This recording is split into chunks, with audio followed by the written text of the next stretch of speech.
La prochaine version bêta de l'interface One UI 7.0 de Samsung est sur le point d'apparaître, d'après ce que nous avons vu.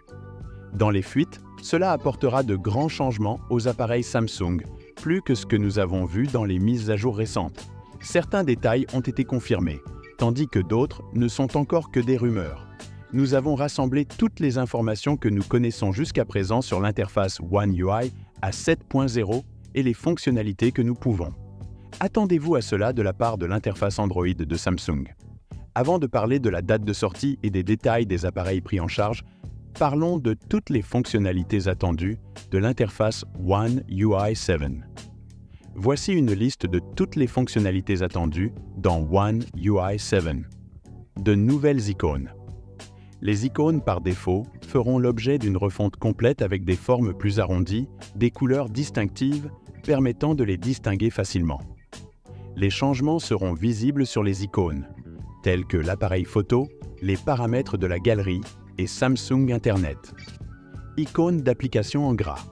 Inspiré par iOS 18, vous pourrez choisir un affichage en gras pour les icônes d'application, en les agrandissant et en masquant les noms des applications. Si vous préférez, vous pouvez revenir à l'affichage normal à l'aide d'étiquettes. Panneau de paramètres rapide mis à jour. Le panneau de paramètres rapide comportera des blocs circulaires en forme de pilule pour les contrôles de luminosité et de volume. Les boutons prendront moins de place, mais pourront être étendus. Pour une vue détaillée, tiroir de notifications divisé. Samsung ajoutera nouvelle option pour afficher les notifications sur une page distincte des paramètres rapides. Vous devrez peut-être faire glisser votre doigt vers le bas depuis la gauche pour les notifications et depuis la droite. Pour des configurations rapides, vous pouvez les combiner si vous préférez. Notification dynamique de style IL. One UI 7 inclura une fonctionnalité similaire à l'îlot dynamique d'Apple. Une petite notification en forme de pilule apparaîtra sur le côté gauche de la barre d'état et pourra développer-le en appuyant longuement. Icône de batterie en forme de pilule. L'icône de la batterie aura également un nouveau design en forme de pilule avec le pourcentage de batterie affiché à l'intérieur. Animation d'interface utilisateur plus fluide. Les animations des applications seront plus rapides et plus réactives, avec de nouvelles animations pour l'ouverture, la fermeture et le retour aux pages précédentes. Verrouillage de l'application. Vous pourrez verrouiller les applications avec un mot de passe ou un schéma, et éventuellement utiliser la biométrie pour les déverrouiller. On ne sait pas si Samsung inclura de nouvelles fonctionnalités de confidentialité depuis Android 15. Activité en direct sur l'écran de verrouillage. Samsung ajoutera une fonctionnalité similaire aux activités en direct pour iOS.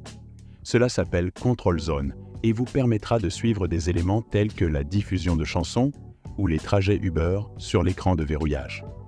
Vous pouvez appuyer longuement pour voir plus de détails. Widgets plus redimensionnables.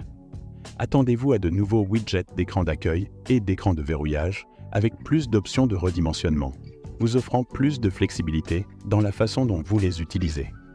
Continuité entre les appareils. Vous pourrez envoyer des notifications, des appels entrants ou des appels vidéo à d'autres appareils Galaxy en utilisant le même compte Samsung. Nouvelle mise en page pour l'application Appareil photo. L'application Appareil photo aura un nouveau design avec des commandes et des options en bas, ce qui facilitera l'accès d'une seule main. Les modes de l'appareil photo, comme le mode portrait et le mode nuit, seront sous le bouton fermé. Bixby fonctionnera-t-il avec LLM? Il est possible que Bixby obtienne une mise à niveau avec des capacités LLM, y compris des fonctionnalités telles que la transcription et la traduction en temps réel. Thème sombre pour les icônes d'application. Les icônes peuvent avoir un aspect plus sombre lorsque vous passez en mode sombre, semblable à iOS 18. Tiroir d'application verticale. Un tiroir d'application verticale peut être proposé, disponible via une bonne unité de verrouillage. Il défilera verticalement avec une barre de recherche en bas pour une utilisation facile d'une seule main.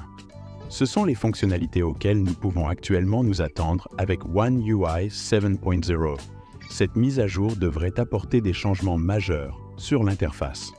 Que pensez-vous de One UI 7.0? Y a-t-il une fonctionnalité particulière qui vous passionne le plus? Dites-le nous dans les commentaires. Parlons maintenant de la date de sortie. La version bêta de One UI 7 devait initialement être mise en ligne début août, mais a été reportée à la fin du mois. Ce retard peut être dû à l'attente de la sortie officielle d'Android 15 avant de déployer la version bêta. Sur la base des modèles de version précédentes, nous pouvons nous attendre à ce que la version stable de One UI 7 soit disponible vers septembre ou octobre pour la nouvelle série Galaxy S24. Après cela, il sera progressivement publié pour les anciens modèles et les appareils de milieu de gamme. Cependant, toutes les fonctionnalités ne sont pas disponibles sur tous les appareils, en particulier sur les modèles économiques. Parlons maintenant des appareils pris en charge. One UI 7 sera d'abord déployé sur les derniers appareils phares de Samsung, notamment la série Galaxy S24, le Z Fold 6 et le Z Flip 6. Il sera ensuite mis à disposition des appareils plus anciens. Lorsque la version d'essai sera publiée, nous serons parmi les premiers à le couvrir. Assurez-vous donc de vérifier les dernières mises à jour. C'est tout pour aujourd'hui. Merci d'avoir regardé avec vous Android Plus.